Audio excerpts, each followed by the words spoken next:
1 Reis, capítulo 1, versículo 4, diz assim: quando o rei envelheceu, estando já de idade bem avançada, cobriram-no de cobertores, mas ele não se aquecia. Por isso seus servos lhe propuseram: vamos procurar uma jovem virgem que sirva o rei e cuide dele. Ela se deitará ao seu lado, a fim de aquecê-lo. Então procuraram em todo o território de Israel uma jovem que fosse bonita e encontraram Abisag, uma sunamita, e a levaram ao rei. A jovem, muito bonita, cuidava do rei e o servia, mas o rei não teve relações com ela. Amém? Ontem eu acordei logo cedo com uma notícia triste. Uma amiga nossa, discípula da época que nós pastoreávamos os jovens, me mandou uma mensagem bem cedinho, me comunicando o falecimento de um jovem, primo dela, inclusive. E aquilo nos marcou muito, mexeu muito conosco ontem.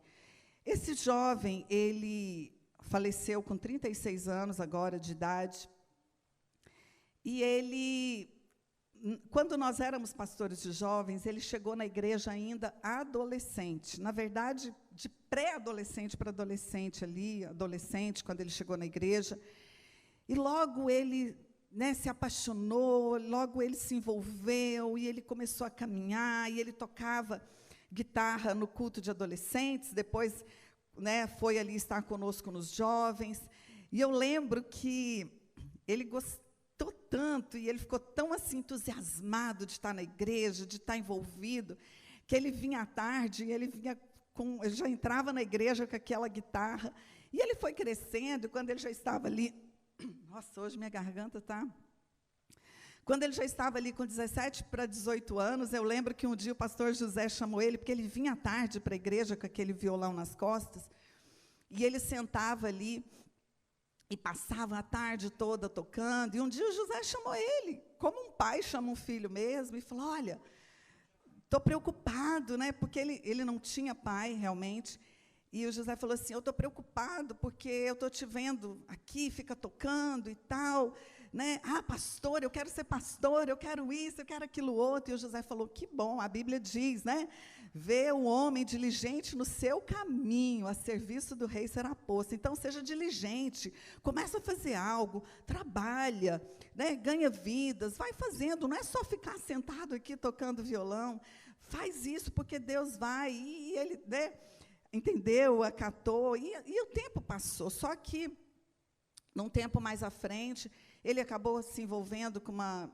namoradinha da igreja também, muito adolescente, e os dois, infelizmente, vinham de famílias disfuncionais, vinham de famílias que não conheciam o Senhor Jesus, de famílias totalmente desregradas, desestruturadas, e os dois se afastaram dos caminhos do Senhor, os dois se afastaram da igreja, os dois começaram a fazer uso de drogas, e foi assim, se eu for contar a história, é triste, porque os dois foram, ela virou dançarina de boate, eles na droga, na cocaína, e tantas coisas.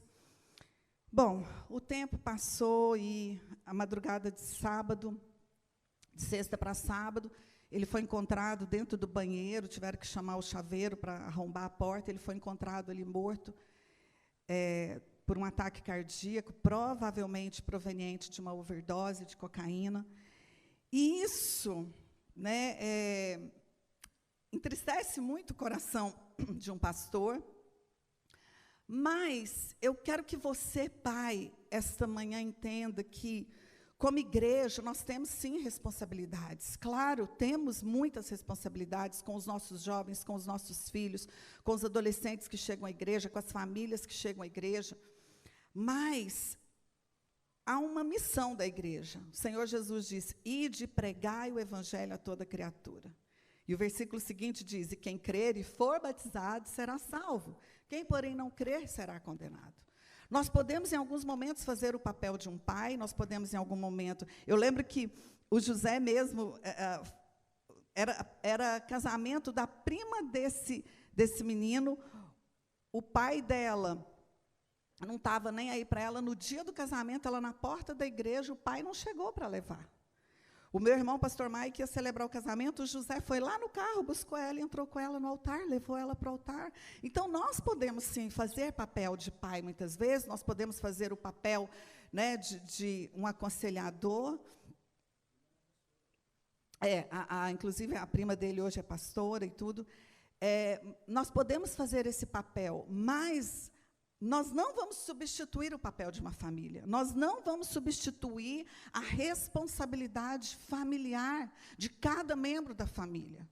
Nós nunca vamos substituir, por mais que você está aqui na igreja sem o seu marido não te acompanha, nós não vamos conseguir ser o seu marido. Nós não vamos fazer esse papel. A igreja não é esposa dos seus maridos, a igreja não é marido das suas esposas, a igreja não é pai dos seus filhos. Nós somos, a igreja, ela tem uma responsabilidade, pregar a palavra, pregar o evangelho, anunciar a salvação, anunciar o arrependimento, mas existe algo que só pode acontecer dentro das famílias. As famílias hoje estão disfuncionais, queridos. Totalmente disfuncionais. E por isso tantas coisas têm acontecido. Eu não estou aqui culpando os pais desse jovem. Claro, hoje ele já era um adulto. E ele, claro, com a raciocínio dele, tudo isso, ele poderia ter tomado uma atitude diferente, ter voltado para o Senhor Jesus, ter voltado para os caminhos do Senhor. Eu não estou aqui culpando os pais ou a família dele. Mas o que eu quero que você entenda é que existe um papel que foi designado para cada um de nós dentro da nossa família. É interessante porque Deus usa a nossa família para nos tratar. Tudo que nós precisamos aprender para a vida, nós aprendemos dentro da nossa casa. Sabia disso? Nós aprendemos no meio da nossa família. Nós aprendemos muitas vezes ali, como diz a Bíblia, ferro com ferro se afiando, e nós vamos aprendendo dentro da nossa casa, mas nós precisamos entender o papel que nós temos. Eu preciso entender o papel que eu tenho como esposa, como mãe. O meu esposo precisa entender o papel que ele tem de marido e de pai, são coisas diferentes. Tem mulheres que, quando dão à luz, elas esquecem do papel delas de esposa, e elas acham que agora o principal papel delas e o primeiro papel delas é ser mãe. Isso não é verdade. O seu marido veio antes do seu filho, e o papel de esposa não pode ser deixado de lado e esquecido, porque agora vieram os filhos.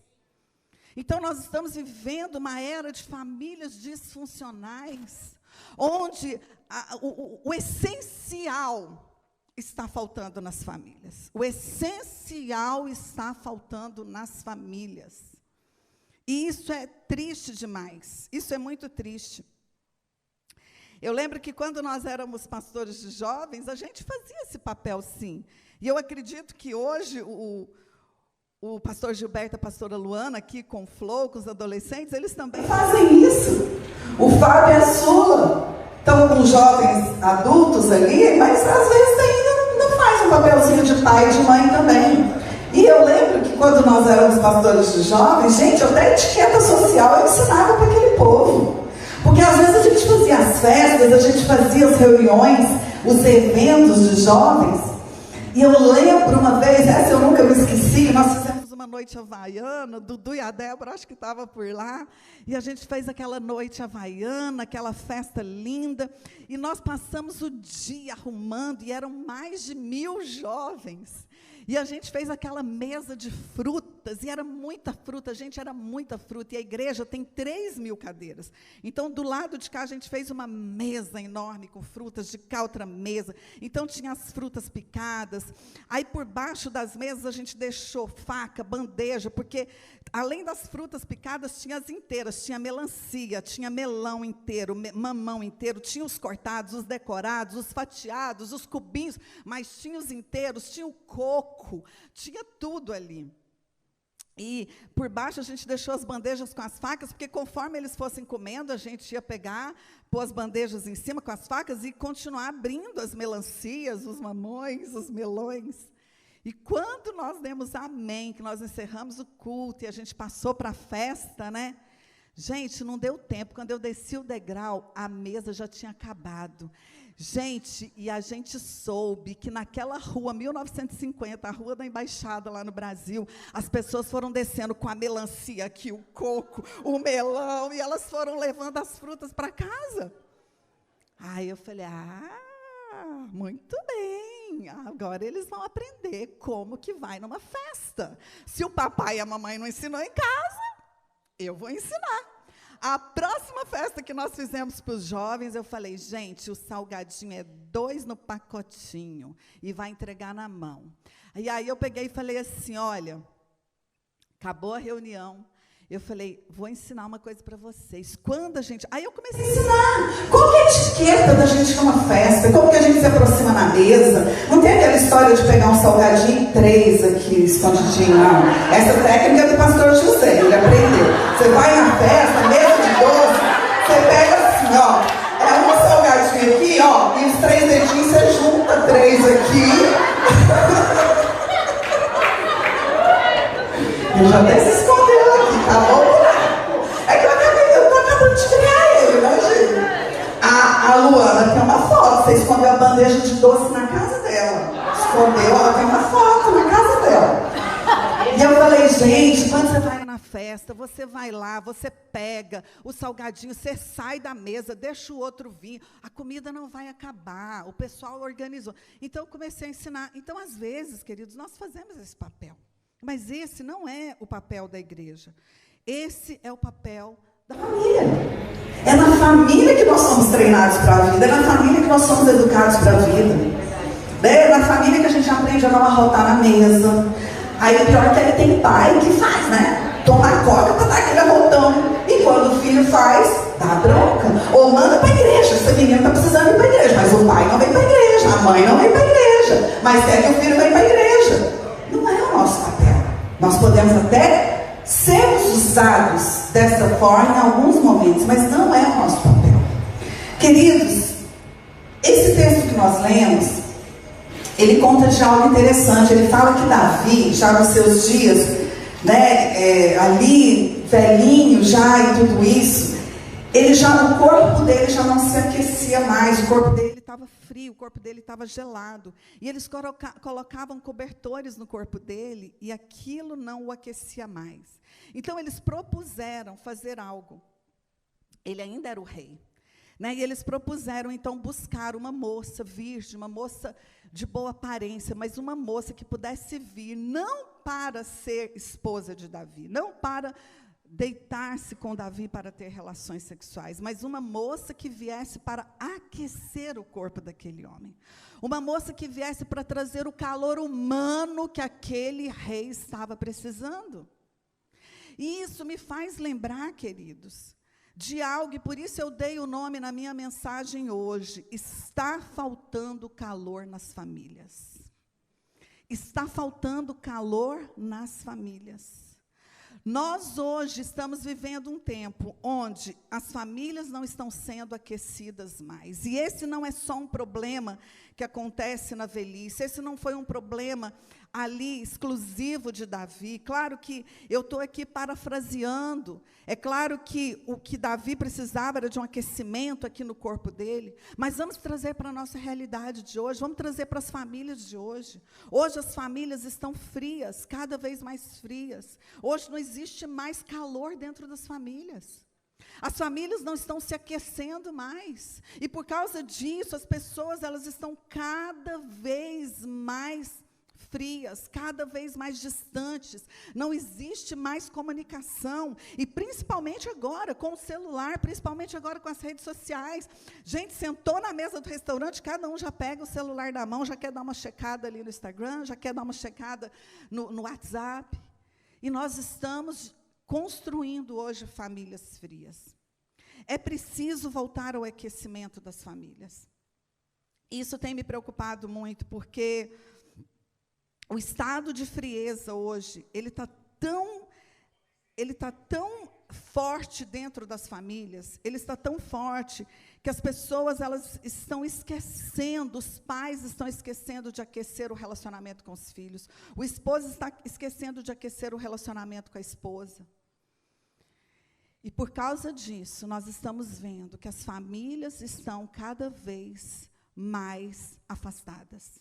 E cada vez os problemas estão aumentando. E eu estava me lembrando hoje de quando nós ali ainda, parece que hoje Deus tirou para me relembrar da minha época com os jovens, talvez porque esse rapaz foi um dos nossos discípulos ali nos jovens. E nós tínhamos um ministério de dança na igreja, um ministério de dança grande, e como todas as meninas da dança eram jovens, elas dançavam no culto do domingo também, mas como todas eram ali dos jovens, então eu era a pastora que cobria também o ministério de dança. E eu me lembro que eu comecei a me preocupar, porque a gente sentava no culto, e eu lembro que o palco é assim, a gente sentava daqui, elas desciam da dança e elas sentavam no canto de lá. E durante o culto, elas ficavam ali, encostadas, uma deitava no ombro da outra, aí a que deitava no ombro da outra ficava ali, passando a mão no cabelo, alisando o cabelo. E eu ficava pensando, meu Deus, eu que sou casada, estou aqui com meu marido, às vezes até dou uma encostadinha no ombro dele, mas eu não fico alisando o meu marido durante o culto, eu não fico, né? E aquelas meninas, e aquilo começou a ser demais, e eu me lembro que a gente fez um acampamento com os jovens, e aquele acampamento me preocupou mais ainda, porque aí a gente chegava na hora livre do acampamento, que elas estavam deitadas no gramado, era uma deitada no colo do outro, e passando a mão no cabelo, tudo bem, são amigas, até que um dia, queridos, nós estávamos num acampamento de jovens, e aconteceu algo que a gente soube só na segunda-feira, quando duas adolescentes, não aquelas da dança, mas duas outras, chegaram ao nosso gabinete, e elas falaram, pastora, eu não sei o que aconteceu, mas ontem, quando a gente estava no quarto, e a gente estava dormindo nas beliches, e de repente, ela apontou para a amiga, ela desceu do beliche, e ela veio e tacou um beijo na minha boca. E ela nos contou. E naquele momento, o Espírito Santo falou comigo e com o pastor José, que o que estava acontecendo, não é que elas tinham atração umas pelas outras, que o lesbianismo ele não começa por uma atração sexual, ou uma atração de química, igual a gente tem pelo nosso marido, não, mas por falta de aquecimento dentro de casa. Não existe calor dentro de casa, os pais não aquecem mais os filhos, o pai não faz um elogio para a filha, a mãe não dá ouvidos. Esses dias eu atendi uma pessoa e ela me disse, pastora, eu cresci num lar tão frio, mas tão frio. A minha família é de descendência europeia, e eu cresci num lar tão frio, que a minha mãe nunca foi em uma comemoração minha de escola. Que a minha mãe, quando a gente chegava para conversar com ela e queria falar algum assunto, ela dava as costas, ela dizia, eu tenho que terminar o almoço, eu tenho que lavar a roupa, eu tenho que fazer isso. E essa falta de aquecimento, hoje, está sendo reproduzida nas amizades de maneira errada. E tem começado por uma brincadeira, mas tem trazido prejuízo na vida de moças e rapazes da nossa geração. Porque dentro de casa eles não estão sendo aquecidos por suas famílias. Porque dentro de casa eles não têm sido aquecidos. E sabe o que está acontecendo? Eles estão buscando não só os jovens, não só os filhos, mas quantos maridos e até quantas esposas. E eu digo isso porque hoje já está feita uma pesquisa que 71% dos homens nos Estados Unidos já traíram alguma vez, e 47% das mulheres já traíram seus maridos alguma vez. Sabe por quê? Porque elas estão buscando aquecimento na internet, elas estão buscando aquecimento num relacionamento virtual, elas estão buscando aquecimento num elogio que aquela pessoa da internet está fazendo para ela. Os homens estão buscando aquecimento na pornografia. Na pornografia. Porque muitas vezes a esposa tem sido uma esposa fria, que não tem suprido a necessidade do seu esposo. Então, é isso que está acontecendo, queridos. Cada vez mais as famílias estão se esfriando. E a frieza, o que acontece? Olha que interessante, quando nós lemos esse texto aqui de 1 Reis, então fala que eles trouxeram uma moça para aquecer. É interessante que o versículo seguinte, depois você lê capítulo 1 de 1 Reis, diz que Adonias, o filho do rei, vendo aquela situação, vendo que o rei estava debilitado, ele se auto-intitula rei, ele diz, agora é minha vez, agora eu vou ser o rei. E ele arma uma situação porque ele queria reinar no lugar do pai. Mais para frente, no capítulo 2, a Bíblia diz que Salomão se torna rei. Por quê? Porque Deus tinha falado a Davi que Salomão seria o rei. Não seria Adonias, seria Salomão. E ali, Davi dá todas as instruções para Salomão, no final dos seus dias, dá todas as instruções. Salomão se levanta como rei. E a Bíblia diz que Adonias, quando diz lá no capítulo 1 que ele se auto-intitula como rei, aí no versículo 6 diz assim, porque Davi nunca contrariou seu filho. O que estava querendo dizer isso? Que Adonias, ele estava fazendo o que dava na cabeça dele, ele estava sendo rebelde, ele estava querendo ir contra o próprio pai. Por quê? Porque ele nunca tinha sido corrigido, ele nunca tinha sido chamado a atenção dele, porque a Bíblia diz que Davi nunca contrariou Adonias. Isso quer dizer que há uma frieza. Quando um pai é indiferente na correção com o filho, é porque ele é frio com o filho, ele não está nem aí, a frieza em forma de indiferença, ele não está nem aí. Quando eu corrijo um filho, eu estou colocando calor dentro da minha casa. Quando eu corrijo um filho, eu estou aquecendo a minha família, eu estou protegendo a minha família. A Bíblia diz que Adonias quis se fazer rei, e o texto diz, porque Davi não contrariava, nunca contrariou seu filho. Só que no capítulo 2, quando Salomão se levanta como rei, Adonias chega para a mãe de Salomão, porque a mãe de Adonias era uma, a mãe de Salomão era outra. Adonias chega para a mãe de Salomão, Batseba, e diz, olha, por favor, quando você se encontrar com o rei, faz a ele um pedido, fala para ele me dar Abisag, que era aquela jovem que tinha ido aquecer o rei, fala para ele me dar por esposa. A Bíblia diz que Batseba vai se encontrar com seu filho se sente honrado pela presença da mãe, manda trazer um trono, põe o trono do lado, põe a sua mãe sentada no trono. E aí Batseba fala assim, filho, eu queria te fazer um pedido e que você não me negasse. O seu meio-irmão, Adonias, pediu que se você podia dar Abisag, a concubina do seu pai, aquela que aqueceu ele nos últimos dias de vida, dá ele por esposa. Salomão se levanta naquela hora, numa ira, e ele diz, ele te pediu isso? Por acaso ele não quer o meu reino também? Por acaso você não quer que eu dou todo o reino para Adonias também?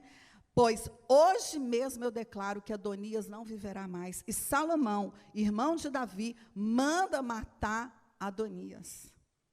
Sabe o que é isso, querido? Fruto de uma família disfuncional.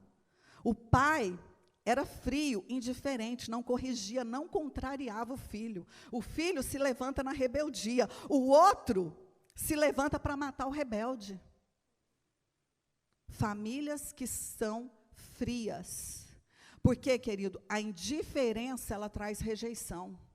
Quando nós somos frios, quando nós somos indiferentes, pastor José já contou aqui experiências. Uma vez nós estávamos no encontro com Deus, de jovens, um encontro de jovens, e veio um rapaz, ele era daqueles bem malhado mesmo, com aquele corpo de halterofilista, e a fama dele é porque ele era briguento, ele vivia nas delegacias, porque ele brigava, ele batia em todo mundo. E quando o pastor José termina a ministração, ele vem caminhando, ele era muito alto, o pastor José até se assustou, achou que, o cara não gostou da ministração, veio me dar uma pancada. Quando ele chegou, ele abraçou o pastor José assim, porque o pastor mais baixo que ele abraçou e ele começou a chorar. E ele falou, pastor, o que eu mais queria na minha vida era que meu pai me dissesse, não faça isso. Que meu pai me corrigisse. Mas como ele não fazia, pastor, eu brigava nas boates. Eu batia carro e eu vinha para a delegacia porque eu queria chamar a atenção do meu pai. O meu pai chegava na delegacia, ele não olhava na minha cara, ele pagava a fiança, entrava no carro dele e ia embora. A frieza, a indiferença traz rejeição, e a rejeição gera competição. Por que que Adonias queria o lugar do pai?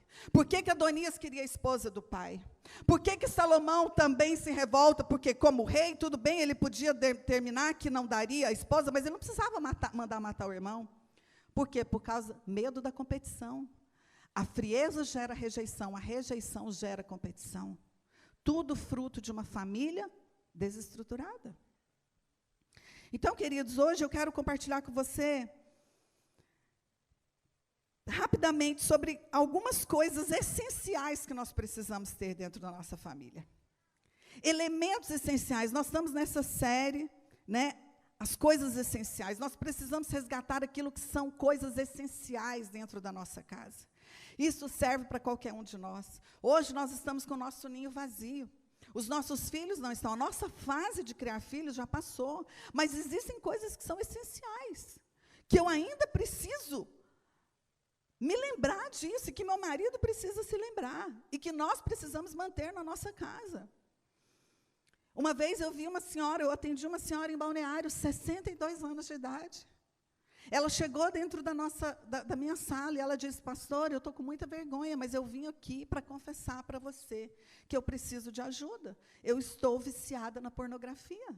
O meu marido vai dormir, vai para a cama, e eu vou para o computador. E eu passo a madrugada até 3, 4 horas da manhã vendo pornografia. Então, a gente pensa que isso é coisinha de jovem, a gente pensa que isso é problema quando tem filho em casa. Não, queridos. Em todas as fases da nossa vida, nós precisamos aquecer o nosso relacionamento, trazer o calor de volta, trazer o calor humano para dentro da nossa casa.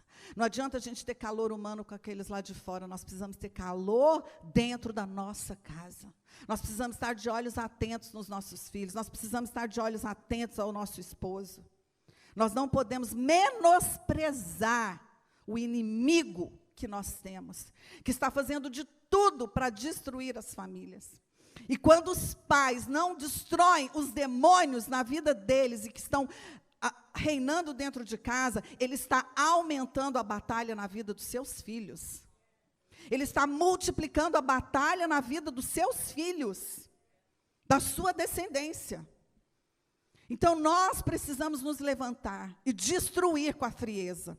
Nós precisamos nos levantar e dizer: eu vou trazer de volta para dentro da minha casa as coisas essenciais, porque eu não vou permitir que os problemas que eu tive, que os demônios que me atormentaram, que o pecado que eu carreguei na minha vida, seja multiplicado em batalhas na vida dos meus filhos. Os meus filhos não vão carregar essa maldição sobre eles, porque ela encerra na minha vida, ela termina na minha vida. O pastor Rafael tem um testemunho lindo, eu não vou compartilhar ele aqui agora, mas um testemunho lindo de uma maldição da família dele, terrível. E um dia ele falou para ele mesmo, ele falou: essa maldição encerra hoje na minha casa e na minha família. E para a glória do Senhor, essa maldição se encerrou na família dele. Porque ele um dia entendeu e ele tomou posição. Porque é muito fácil nós cairmos no pecado, é muito fácil a gente ter uma vida torta e dizer: isso é maldição familiar, é herança familiar, é assim mesmo. Não. Nós precisamos destruir os demônios para que as batalhas não sejam intensificadas na vida dos nossos filhos. Amém? Então, algumas coisas que são essenciais, que eu quero falar rapidamente. Nós precisamos ser pessoas de performance. Primeira coisa que nós precisamos, que é essencial, nós precisamos ser socorristas. O que um socorrista faz? Ele corre no local do acidente e ele socorre o paciente sem julgar. Imagina o socorrista chega lá e fala: não, vou socorrer ele não. Quem mandou ele correr com aquela moto? Foi imprudente, foi empinar a moto, que se vire, estou indo embora, pega a maleta e vai embora. Você já viu algum paramédico fazer isso? Você já viu algum socorrista fazer isso? Não. O socorrista, ele socorre sem julgar. Nós temos que aprender, querido, que nos momentos de batalhas na nossa casa, quando o nosso marido está passando por uma situação difícil, quando os nossos filhos estão passando por situações difíceis, talvez deixa para você falar depois. Depois, se você quiser falar e voltar no assunto e falar, poxa, você pisou na bola, você não devia ter feito, mas naquela hora do socorro, não é hora de julgar nem de criticar, é hora de socorrer, é hora de colocar ataduras, é hora de estancar o sangramento, é hora de colocar na maca, é hora de correr para o hospital.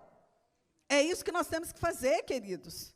Eu tenho experiências na nossa família, de coisas assim, que no momento da emergência, da urgência, eu não quis saber o porquê, por que fez, quantas vezes ensinei, não acredito que você fez, não. Chegamos lá, abraçamos, socorremos, ouvimos, estancamos o sangue, limpamos a ferida. E nós precisamos ser socorristas dentro da nossa casa. Tem gente sangrando dentro das famílias e não estão sendo socorridas. Tem filhos sangrando dentro de casa e os pais não estão vendo o sangue escorrendo e não está se atentando para isso. Tem maridos, queridos, às vezes a gente acha, porque nós mulheres, nós somos muito emocionais, e às vezes a gente acha que o nosso marido tem sangue de barata. Frio! Daquele jeito, quando você vê o homem está calado demais, pode saber que por dentro ele está sangrando, ele está querendo resolver, o homem é unifocal, então a gente extravasa, a gente conta para a amiga, a gente fala isso e tal, mas o homem não. Quando você vê o homem calado demais, quieto demais, pode saber que tem alguma coisa sangrando dentro dele. Você, mulher, tem que ser uma socorrista na vida desse homem. Você tem que chegar para ele e dizer, amor, o que está acontecendo? O que está te ferindo hoje? O que está te machucando? O que está te incomodando? Eu quero te ajudar, sem criticar, sem julgar. Quem somos nós para ficar julgando? Nós não podemos, queridos. Nós temos que ser socorristas. Amém? Quantos a partir de hoje vão ser socorristas dentro de casa? Amém. Segunda coisa que nós precisamos, sermos comediantes. Oi, vida. Quem viu meu Reels dessa semana? Poxa, gente, achei que vocês me seguiam no Instagram. Adriane com 2 N's, Passinato, por favor, me segue lá. Quem viu meu Reels essa semana?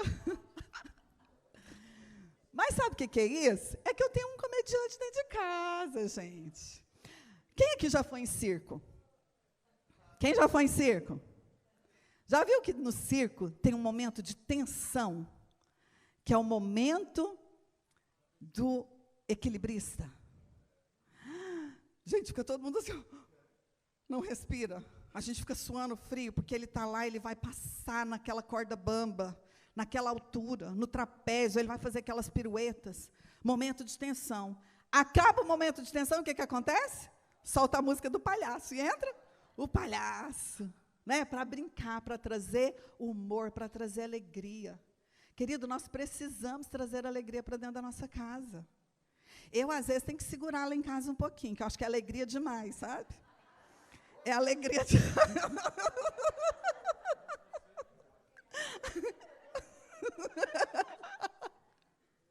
Mas foi tão engraçado essa semana, quando eu fiz aquele Reels lá, que se você não viu, quiser ainda ver o mico que eu paguei, mas eu achei muito engraçado e eu quis fazer aquele Reels. E foi muito engraçado.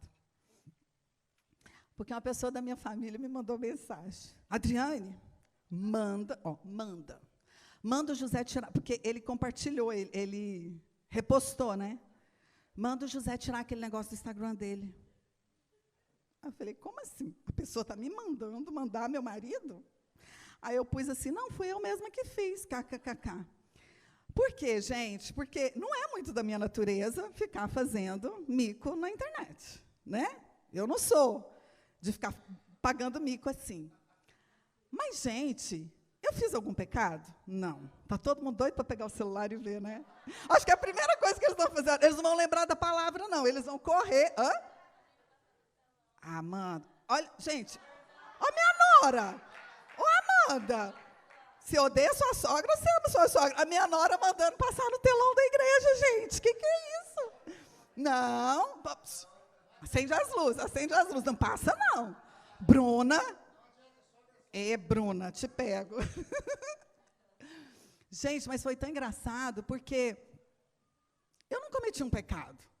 Eu não fiz nada. Eu não estava ali fazendo a dança da garrafa. Eu não estava fazendo nada disso, não, gente. Eu só pus um um botox na boquinha. Mas olha, nós precisamos disso, humor, falta humor dentro dos lares. Gente, tem casa que você entra, que é só briga, é só discussão, é pesado. O lar deve ser um lugar que você tem vontade de voltar para dentro dele.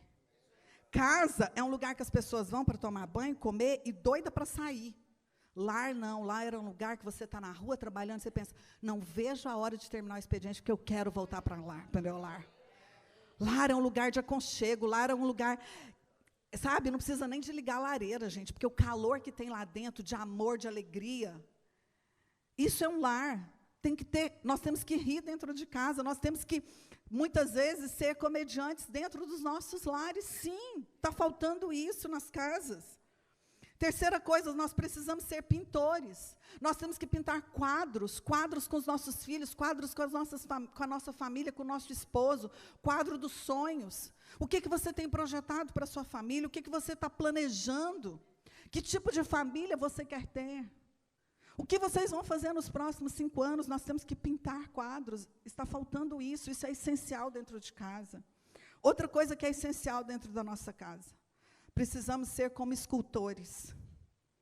Porque o escultor é aquele que pega um tronco, que você não dá nada por aquele tronco, e ele começa a esculpir, de repente você vê ali uma estátua, você vê ali uma obra de arte maravilhosa. Nós temos que aprender a tirar as coisas que estão em excesso na nossa casa. Tem coisas que estão em excesso demais. Às vezes a televisão está em excesso demais. Às vezes as séries estão em excesso demais. Às vezes a briga está em excesso demais. Gente, vamos tirar as coisas que estão em excesso. Vamos ser escultores dentro de casa. Vamos ajudar o nosso cônjuge a vencer algumas limitações que ele tem. Vamos ajudar homens, ajudem suas esposas a vencer as limitações. Ajuda ela a tirar a baixa autoestima, ajuda ela a tirar o espírito da rejeição. Nós temos que ser escultores dentro do nosso lar. E por último, e eu encerro aqui, nós precisamos também sermos treinadores, sermos coaches dentro da nossa casa, desenvolver as competências uns dos outros. Existem competências, existem habilidades. Nós não podemos ser daquela família que acha que, esse menino não vai dar o que presta. Ela não vai ser nada quando crescer. É um burro, só tira nota baixa na escola. Semana passada, lá no Brasil, aconteceu até uma coisa engraçada, interessante, que eu me lembrei agora. A Jéssica, nossa filha, ela está morando no Brasil já há 3 anos, e ela trabalha numa empresa nossa lá. E, por incrível que pareça, uma funcionária do financeiro, ela trabalha numa área lá que faz exportação, essas coisas, mas uma menina do financeiro teve que sair, porque foi para um outro local, e, rapidamente, aquela área ficou sem ninguém. Então, o gestor da empresa, que é sócio do José, falou, Jéssica, você pode assumir isso aqui por enquanto? E é na área financeira. E ela falou, mãe do céu, ainda mais eu. E aí, sabe o que eu me lembrei? Que quando a Jéssica estava na 6ª série, lá no Elementary School, eu acho que é, né? Ela tirou 2 numa prova de matemática. E a psicóloga da escola mandou marcar um horário comigo, a psicopedagoga, e falou para mim assim, olha, sua filha tirou 2 na prova de matemática, nós estamos muito preocupados com ela. Então, quero te dizer que eu estou observando a Jéssica, e eu detectei que ela tem sinais de hiperativismo, ela é hiperativa. Então, ela precisa ser tratada. Então, eu quero sugerir que ela faça 10 sessões de terapia. E já me deu o telefone, o cartãozinho dela, da psicopedagoga. Ética, né? Me deu o cartãozinho dela para levar. Gente, eu cheguei em casa e falei, o quê? Hiperativa? Toda criança de apartamento é hiperativa, gente. Ela não tem onde correr. Ela pula mesmo em casa, ela brinca. Claro, existem crianças que são hiperativas, mas se você pegar hoje toda criança Gente, as crianças de hoje em dia, elas não põem o pé no chão, elas não correm, não brincam de queimada, de 7 pecados. É ou não é verdade? Barra manteiga, que era o que a gente brincava quando era criança. Ficava até de noite brincando, a molecada na rua. Quem já fez isso? Era ou não era assim? A criança de hoje em dia, gente, ela está super ativa mesmo, porque ela precisa correr, ela precisa... E eu falei, Senhor, eu não aceito. E semana passada a Jéssica falou, mãe, você sabe que eu não sou muito boa com números, né? Eu falei, filha, lembra da sua nota 2 na matemática? Queridos, ela não gosta mesmo de números, não, ela não gosta mesmo de matemática, não. Mas e se eu tivesse pegado? Mas gosta de ganhar dinheiro, né, amor? Isso ela gosta. Mas se eu tivesse pegado aquilo e começasse a subjugar, e criticar, e julgar, não. Hoje, ela tem competências e habilidades que têm sido desenvolvidas, por quê? Porque ela tem um lar aquecido. Porque ela pega o telefone e ela liga para o pai, todos os dias, e conversa, pai, e conta, e conta, e conta, e conta, fala, meu Deus do céu. Ele senta na mesa, ele, amor, traz a Jéssica, ele fala, traz a Jéssica aqui, quando eu estou com ela no FaceTime, traz a Jéssica aqui, aí eu vou lá, deixo o celular. E fica, eu entro, tomo banho, volto, o José está conversando com ela. Tem um marido que aquece o lar dela. Querido, nós precisamos ser coach na nossa casa, desenvolver habilidades, desenvolver competência. O diabo quer enganar, dizendo, ele não tem competência, ela é isso, ela é aquilo outro, seu marido não vai dar em nada, não vai sair dessa vida nunca. Engano do diabo. Hoje o Senhor quer nos levantar para aquecer os nossos lares.